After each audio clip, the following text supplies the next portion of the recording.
이분들은요, 사람을 지배하려 들고요, 통제하려 듭니다. 또 하나는요, 직원의 의견들을 듣질 않아요. 모든 결정을요, 자신의 이익에만 국한해서 결정을 내어버립니다. 네, 들어오세요. 코치님 안녕하세요. 안녕하세요, 피디님. 뭐하고 계셨어요? 저 지금 책 읽고 있었어요. 코치님, 네. 저번에 최악의 상사를 알려주신다고 했는데 네. 제가 좀 급해서 그런데 빨리 알려주시면 안 돼요? 피디님 지금 너무 급해 보이시거든요. 제가 오늘 최악의 상사를 구별하는 방법을 좀 알려드릴게요. 우리 함께 가실까요? 코치님, 네. 지금 너무 궁금합니다. 뭐가 그렇게 궁금하세요? 코치님도 최악의 네. 상사를 경험했던 적이 있나요? 와, 당연하죠. 직장 생활을 하면서 최악의 상사를 안 만날 수는 없어요. 저에게 있어서 최악의 상사분이 한 분 떠오르는데, 이분은요, 저한테 뭐라고 말씀하셨냐면, 넌 절대 성공할 수 없어. 너가 아무리 하려고 해봐, 내가 너를 키워주나. 이렇게 얘기하는 상사분이 계셨는데, 정말 그 앞에서 눈물이 막 뚝뚝 떨어지더라고요. 내가 뭘 이렇게 잘못했을까라는 생각도 하면서 저를 훈련시켰던 최악의 상사분이 계셨습니다. 여러분들도 직장 생활을 하다가 보면은요, 조직 안에서 이런 상사분들을 만나시게 될 거예요. 이럴 때마다 여러분들이 꼭 생각하셔야 되는 것이 무엇이냐면요, 절대 여러분들 스스로 나는 안 돼라는 생각을 하지 마세요. 저희 상사분께서 너는 안 돼라고 했을 때 왜 안 되는지를 파악을 했고요. 그 부분을 보완하기 위해서 저 스스로 노력을 했고 역량을 더 쌓았고요. 나중에는 저의 상사님으로부터 인정을 받았습니다. 여러분들도 하실 수 있어요. 지난 영상에서 최악의 직장 상사의 특징을 말씀해 주신다 했는데 어떤 게 있나요? 첫 번째, 소통과 협력이 부족한 직장 상사입니다. 소통을 굉장히 제한적으로 하고요. 또 여러 가지의 방면으로 소통하지 않고 굉장히 다이렉트 통로로 해서 모든 소통을 제한하려고 하는 특성을 보입니다. 또 하나는요, 직원의 의견들을 듣질 않아요. 우리가 아이디어를 내거나 건의를 하더라도요, 본인의 판단에서 그냥 맞게 결정을 내려버리고요. 그런 주관적인 결정으로 해서 그것을 확정시켜 버리게 됩니다. 그리고 또 하나, 모든 결정을요, 자신의 이익에만 국한해서 결정을 내어버립니다. 그렇기 때문에 사람들의 의견을 많이 무시하고요, 소통하지 않고요. 또 하나는 자신만 옳다고 얘기를 해요. 두 번째, 공정하지 않은 대우를 하는 직장 상사입니다. 우리가 어떤 일을 하더라도요, 일괄성이 없어요. 본인의 기분대로 일을 배치하거나 업무를 배치하고요. 우리 직원들 간에도 본인의 역량이 있고 강점이 있는데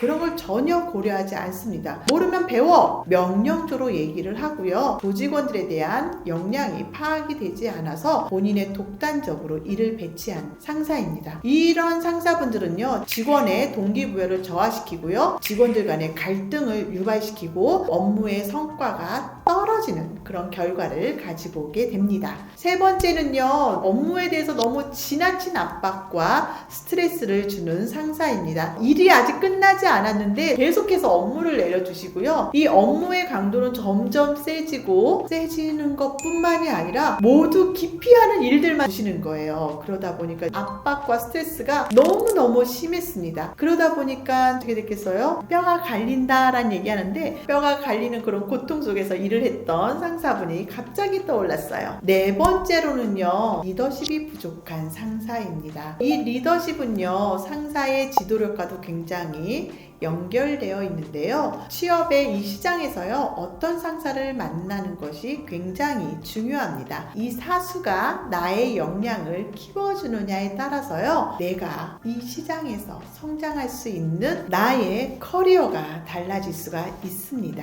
다섯 번째는요, 독재적인 상사입니다. 이분들은요, 오로지 본인들만이 최고다라고 하는 그런 모습들을 보이고 인정받기를 원하면서요, 사람을 지배하려 들고요, 통제하려 듭니다. 그리고 지시하는 말만 하고요, 계속해서 이거 해, 저거 해, 너 내가 시키는 대로만 해, 이렇게 명령만 계속해서 하게 됩니다. 이런 말을 듣게 되면은요, 일을 하는 사람들도요, 업무의 성과가 오르지 않고요, 또 하나는 정말 일하기 싫어요. 그리고 나는 이 회사에서 명령만 들으려고 일을 하러 왔나? 라는 생각이 들면서 점점 일에 대한 흥미도 떨어지게 되고요, 관심도 떨어지게 되고, 더군다나 이 조직에서 하고 싶은 싶은 일에 대한 열정이 없어지게 됩니다. 이렇게 자율성을 배제시키고 본인의 명령만 듣게 하는 상사는요, 우리가 정말 만나고 싶어 하지 않는 상사의 모습이지 않을까 싶습니다. 6번째는요, 자기 중심적인 상사입니다. 조직 전체에 대한 윈윈의 전략을 사용하기보다는요, 개인의 이익과 본인의 승진에만 신경을 씁니다. 그래서 조직원들을 굉장히 소모성 있게 대하고요, 아이디어를 이야기를 하면요, 마치 본인의 아이디어인 것처럼 직장 상사분들에게 이야기를 하고 본인만 승진하는 그런 상사분들입니다. 뭐 현실적으로 이걸 대처할 수 있는 방법들이 있을까요? 저만의 방법이기도 한데요, 최악의 상사분을 대하는 방법은 항상 웃으면서 말씀하세요.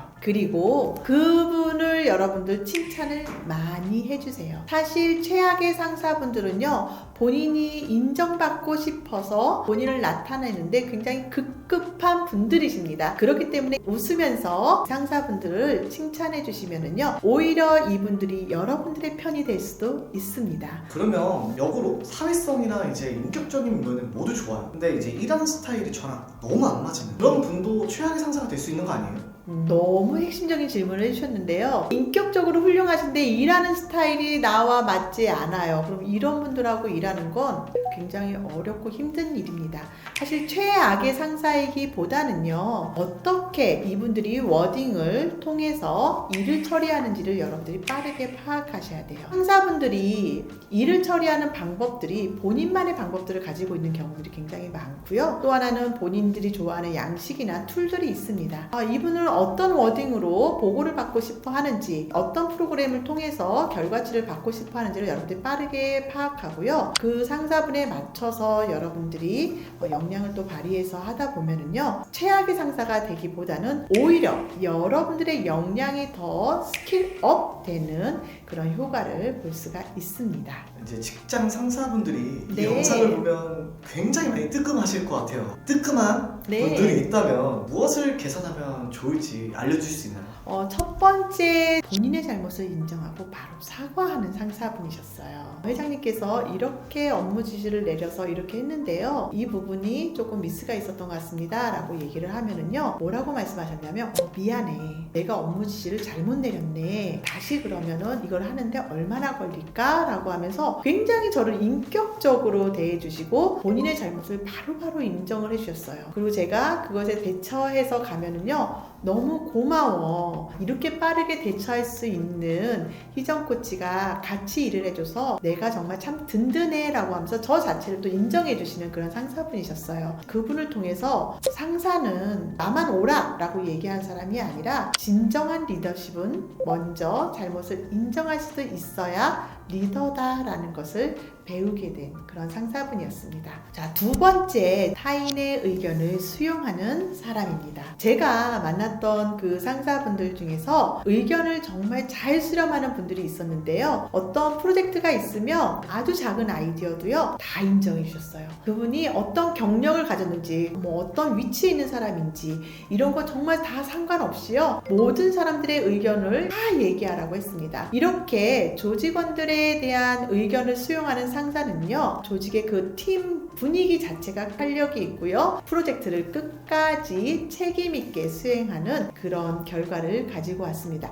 물론 성과도 너무 좋게 나오게 되고요. 세 번째는요, 현재를 약속하는 상사입니다. 내 밑에서 일하면 너 이런 거 해줄 수 있어, 너 이렇게 성장할 거야 라고 하는 상사의 말은 여러분들 잊지 마세요. 물론 약속을 지켜서 끝까지 해주는 분은 있지만은요, 회사는 나를 책임져 주지 않습니다. 이 부분을 꼭 기억하시고요, 오지 않는 나의 미래보다는요, 지금에 하는 약속을 여러분들이 믿고 수행할 수 있기를 바라겠습니다. 그러면은요, 여러분들 커리어에 훨씬 더 도움이 될 거예요. 네 번째는요, 솔선수범하는 상사입니다. 제가 정말 어려운 프로젝트를 진행을 했던 경우가 있어요. 어떻게 해야 할지 모르겠어요 라고 할 때, 잘 봐, 이거 너 할 수 있어, 내가 보여줄게 하시면서 먼저 솔선수범해서 어떻게 코칭하는지 하나씩 이벤트를 통해서 만들어내고 보여주는 그 모습을 통해서요, 전 정말 많은 거를 배웠습니다. 그리고 저에게 이런 기회 기획도 못해라는 얘기를 안 하셨어요. 오히려 저에게 너는 이걸 통해서 무엇을 배웠지? 다음에 너가 이걸 해본다면 너는 어떻게 하고 싶어? 라고 하면서 저의 아이디어를 이끌어내었고요. 제가 이끌어낸 아이디어를 바로 반영해서 정말 좋은 그 프로젝트를 진행한 경험이 있습니다. 솔선수범하는 상사들 밑에서는요, 여러분들이 더욱 성장할 수 있고요. 여러분들의 역량을 업해줄 수 있습니다. 직장 상사도 어쩔 수 없이 악역을 자초할 수밖에 없는 일이 있을 것 같아요. 그분들이 처리하기 위한 악역인 거지 여러분들이 미워서 악역을 하는 것이 아닙니다. 업무를 처리하는 방법 중에 하나이고요. 또 하나 여러분들의 조직에서 일어나는 일에 대한 것들은요, 모두 여러분들의 상사분들이 책임을 지게 됩니다. 이 책임의 여부를 본인도 져야 하지만 직장 상사분들의 악역이 오히려 일을 함에 있어서 책임을 지지 않아도 될 수 있을 정도로 일 처리를 해주기 때문에 여러분들에게 오히려 도움이 될 수도 있습니다.